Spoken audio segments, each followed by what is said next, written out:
नमस्कार। आज की वीडियो में बायर्स और सेलर्स की साइकोलॉजी को कैसे पढ़ते हैं, इसे डिटेल में जानने वाले हैं। स्टॉक मार्केट में ट्रेडिंग करते समय आपने आज तक यूट्यूब पर या फिर कहीं किसी और शेयर मार्केट क्लासेस में किसी भी स्टॉक या फिर इंडेक्स में ट्रेड करने से पहले आपको उस स्टॉक के फंडामेंटल एनालिसिस और टेक्निकल एनालिसिस, इन दो बातों के बारे में सिखाया गया होगा जो कि ट्रेडिंग में जरूरी है। लेकिन क्या आपने कभी किसी स्टॉक या इंडेक्स में ट्रेड एंट्री करने से पहले उसका साइकोलॉजिकल एनालिसिस भी करना होता है? इसके बारे में कभी कुछ सीखा है? मेरे ख्याल से इस वीडियो को देखने वाले 90% ट्रेडर्स ने साइकोलॉजिकल एनालिसिस के बारे में कभी सुना भी नहीं होगा, क्योंकि इसे पढ़ना और पढ़ाना थोड़ा मुश्किल होता है। मार्केट साइकोलॉजी को सीखने से पहले आपका प्राइस एक्शन बेसिक्स क्लियर होना बहुत जरूरी होता है। इसलिए इस वीडियो को देखने से पहले कृपया आप हमारे बेसिक प्राइस एक्शन सीरीज को देखिए, तभी आपको पूरा कॉन्सेप्ट समझ में आएगा। तो चलिए सबसे पहले मार्केट साइकोलॉजी किसे कहते हैं ये जानते हैं। मार्केट को बायर्स और सेलर्स, ये दो लोग मिलकर चलाते हैं। इसलिए जब भी कोई बायर्स या सेलर्स किसी ट्रेड में एंट्री या एग्जिट करता है तो उस समय उसके मन में बहुत सी बातें चल रही होती है। जैसे कि अगर मैंने यहां ट्रेड में एंट्री नहीं की तो शायद मैं इस अपॉर्चुनिटी को मिस कर दूंगा। इस तरह की भावना को फियर ऑफ मिसिंग आउट यानी कि फोमो कहा जाता है। साथ ही ट्रेड एंट्री करने के बाद मार्केट जैसे ही आपके एंट्री के खिलाफ जाने लगता है तो उस वक्त डर के मारे आप पैनिक हो जाते हैं। लेकिन कभी कभी मार्केट आपकी ट्रेड की दिशा में आगे बढ़ते हुए आपके टारगेट को हिट करता है, फिर भी आप पोजीशन को एग्जिट नहीं करते। इसका मतलब आप बहुत लालची यानी कि ग्रीडी हो जाते हैं। मगर कभी कभी कुछ लोग बिना किसी सेटअप के इंपेशेंस होकर ट्रेड में एंट्री और एग्जिट करते हैं। सभी रिटेल ट्रेडर्स ने अपने ट्रेडिंग जर्नी में इन सभी भावनाओं को कभी ना कभी महसूस जरूर किया होगा।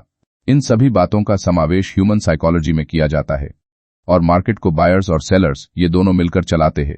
इसलिए इन दोनों की साइकोलॉजी पर मार्केट की साइकोलॉजी डिपेंड होती है। मार्केट में सबसे ज्यादा कैपिटल सेलर्स के पास होता है। इसका मतलब वही मार्केट में ताकतवर होते हैं।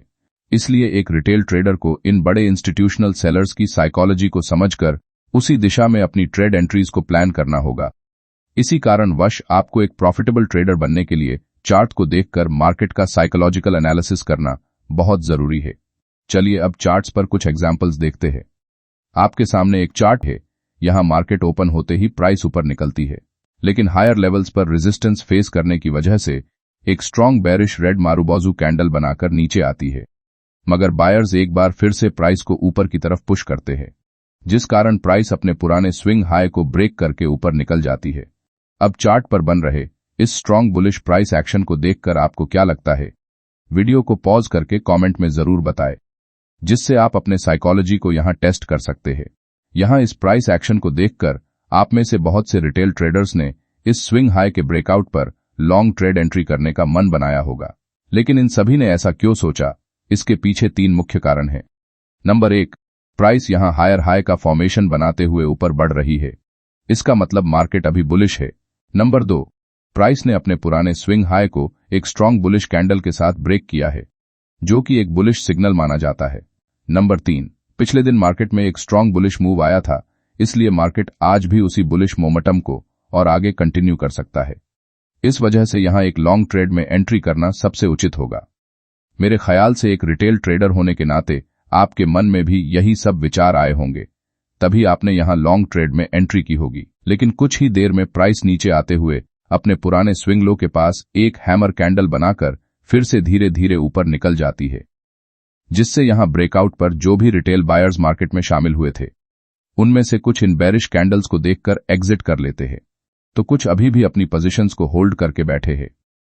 अब मार्केट यहां से नीचे क्यों आया, इसका आंसर आपको वीडियो में आगे मिलेगा।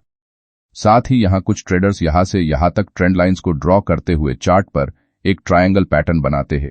अब यहां इस ट्रायंगल पैटर्न का जिस भी तरफ ब्रेकआउट होगा उस तरफ हमें ट्रेड एंट्री करनी है। ऐसा सोचकर पैटर्न के ब्रेकआउट का इंतजार करते हैं। थोड़ी देर बाद मार्केट इस ट्रायंगल पैटर्न को एक स्ट्रॉन्ग बेरिश कैंडल के साथ नीचे की तरफ ब्रेक करता है, जिसे देखकर बहुत से रिटेल ट्रेडर्स इस पैटर्न के ऊपर अपना स्टॉप लॉस लगाकर शॉर्ट ट्रेड में एंट्री करने लगते हैं। लेकिन प्राइस एक बार फिर से सभी रिटेल ट्रेडर्स को ट्रैप करते हुए ऊपर निकल जाती है, जिस वजह से यहां जो भी ट्रेडर्स शॉर्ट ट्रेड में एंट्री करते हुए पुट बाय करते हैं वो सभी इस ट्रैप में फंस जाते हैं। अब मार्केट ने यहां ऑलरेडी 2 बार रिटेल ट्रेडर्स को ट्रैप किया है। अब इस हैमर कैंडल और एक स्ट्रॉन्ग ग्रीन कैंडल को देखकर जो बायर्स पिछली बार यहां इस ब्रेकआउट पर ट्रैप हुए थे, वो सभी एक बार फिर से मार्केट के इस बुलिश मूव को देखकर मार्केट से अपने पुराने लॉस का बदला लेने के लिए लॉन्ग ट्रेड में एंट्री करते हैं, क्योंकि उन्हें लगता है कि मार्केट इस बार नीचे से इस सपोर्ट एरिया से एक स्ट्रॉन्ग कैंडल्स बनाकर ऊपर आया है। साथ ही मार्केट ने यहां इस ट्रेंड लाइन को भी ब्रेक किया है। इस वजह से ब्रेकआउट पर उनका कॉन्फिडेंस लेवल अभी बहुत हाई हो गया है। लेकिन हर बार की तरह मार्केट तीसरी बार भी इन सभी रिटेल ट्रेडर्स को ट्रैप करके तेजी से नीचे चला जाता है, जिससे इन्हें एक बार फिर से लॉस का सामना करना पड़ता है। लेकिन यहां एक स्ट्रॉन्ग बुलिश मूवमेंट के बावजूद मार्केट नीचे क्यों गिरा, चलिए इसे जानते हैं। हमने अभी तक रिटेल बायर्स किसी चार्ट को देखकर ट्रेड एंट्री करने के लिए क्या सोचते हैं या फिर उनकी साइकोलॉजी कैसे काम करती है, इसे देखा है। इसलिए अब हम मार्केट में सेलर्स आपको फंसाने के लिए आपकी साइकोलॉजी का कैसे फायदा उठाते हैं, इसे जानेंगे। इसे अच्छी तरह समझने के लिए हमें एक दिन पीछे जाना पड़ेगा। आपके सामने इसके एक दिन पहले का चार्ट है। इस दिन मार्केट 22,500 के एक साइकोलॉजिकल लेवल को ब्रेक करते हुए लगभग 200 पॉइंट्स का एक स्ट्रॉन्ग अपसाइड मूव करता है। मार्केट में इतना बड़ा वन साइडेड मोमेंटम आने के बावजूद किसी भी पॉइंट पर मार्केट में प्रॉफिट बुकिंग नहीं की गई है। इसका मतलब यहां लोअर लेवल्स पर जो सेलर्स पुट ऑप्शन को सेल करके बैठे हैं, उनमें से बहुत से सेलर्स अभी भी अपनी पोजीशंस को होल्ड करके बैठे हैं। साथ ही जिन भी रिटेल ट्रेडर्स ने यहां कॉल ऑप्शंस को बाय किया होगा, उनमें से भी बहुत कम बायर्स ने अपनी पोजीशन को एग्जिट किया है, जिस वजह से यहां मार्केट ने एक वन साइडेड मूव किया है और किसी भी पॉइंट से कोई भी बड़ा करेक्शन या फिर प्रॉफिट बुकिंग मार्केट में हुआ नहीं है। अगर ऐसा होता तो प्राइस कुछ देर तक एक करेक्शन जरूर कर सकती थी। अगले दिन जब मार्केट एक गैप अप ओपनिंग के साथ और आगे बढ़ता है तो 22,750 इस लेवल पर कुछ कॉल बायर्स द्वारा प्रॉफिट बुकिंग की जाती है, जिस वजह से मार्केट में एक स्ट्रॉन्ग रेड कैंडल बनती है। लेकिन थोड़ी ही देर बाद प्राइस जब फिर से ऊपर बढ़ती है तो अपने पुराने ऑल टाइम हाई के आसपास पहुंच जाती है। इससे पहले 2 बार प्राइस इसी लेवल से तेजी से नीचे गिरी थी। इसका मतलब इस बार भी ये लेवल मार्केट में एक रेसिस्टेंस के रूप में काम कर सकता है। इसका मतलब यहां से मार्केट में कॉल सेलर्स एक बार फिर से हेवी सेलिंग कर सकते हैं, जिस कारण यहां जिन भी पुट सेलर्स अपनी पोजीशंस को होल्ड किया था, वो सभी धीरे धीरे अपनी पोजीशन से एग्जिट करना चालू कर देते हैं, जिस वजह से मार्केट नीचे आने लगता है।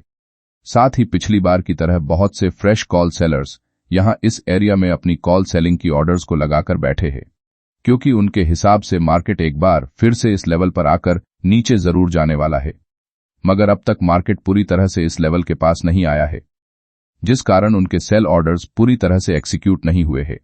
लेकिन थोड़ी देर बाद प्राइस जैसे ही इस लेवल के आसपास पहुंचकर एक ब्रेकआउट देने लगती है, तो बहुत से रिटेल ट्रेडर्स लॉन्ग ट्रेड में एंट्री करने के लिए कॉल बाय करने लगते हैं, जिससे बिग इंस्टीट्यूशनल सेलर्स के जो कॉल सेलिंग के ऑर्डर्स ऑलरेडी यहां पर लगे हुए हैं, वो सभी एकदम से पूरी तरह एक्सिक्यूट होने के कारण मार्केट में सेलिंग प्रेशर बढ़ता है और प्राइस नीचे गिरने लगती है। अब मार्केट को नीचे गिरता हुआ देखकर नीचे से जो पुट सेलर्स अपनी पोजीशन को होल्ड किए हैं, मार्केट के नीचे आने से उनका प्रॉफिट धीरे धीरे कम होने लगता है। उस वजह से वो अपनी ट्रेड से एग्जिट करते हैं, जिस कारण यहां पुट बाइंग के भी ऑर्डर्स यहां एक्सिक्यूट होते हैं और मार्केट तेजी से नीचे गिर जाता है। साथ ही इस लेवल के पास जो कॉल बायर्स मार्केट में शामिल हुए थे, उन सभी के स्टॉप लॉस इस एरिया में लगे हुए हैं। मार्केट जैसे ही इनके स्टॉप लॉस हिट करता है तो प्राइस बिना रुके नीचे जाती है। चलिए अब इस वीडियो के कुछ इंपॉर्टेंट पॉइंट्स को देखते हैं। पॉइंट नंबर 1, मार्केट में अगले दिन क्या होने वाला है, इसका अंदाजा लगाने के लिए आपको इस जगह पर पास्ट में क्या हुआ था, इसकी जानकारी रखना बहुत जरूरी होता है, जिससे आप अनवांटेड ट्रैप में फंसने से अपने आप को बचा सकते हैं। पॉइंट नंबर 2, मार्केट में टेक्निकल एनालिसिस के साथ साथ आपको चार्ट का साइकोलॉजिकल एनालिसिस भी करना सीखना होगा, क्योंकि शेयर मार्केट में बायर्स और सेलर्स की साइकोलॉजी से बढ़कर कोई चीज काम नहीं करती है।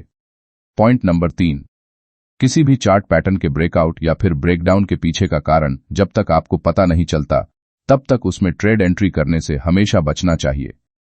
अगर आपको हमारा ये वीडियो अच्छा लगा तो वीडियो को लाइक और चैनल को सब्सक्राइब जरूर करें। धन्यवाद।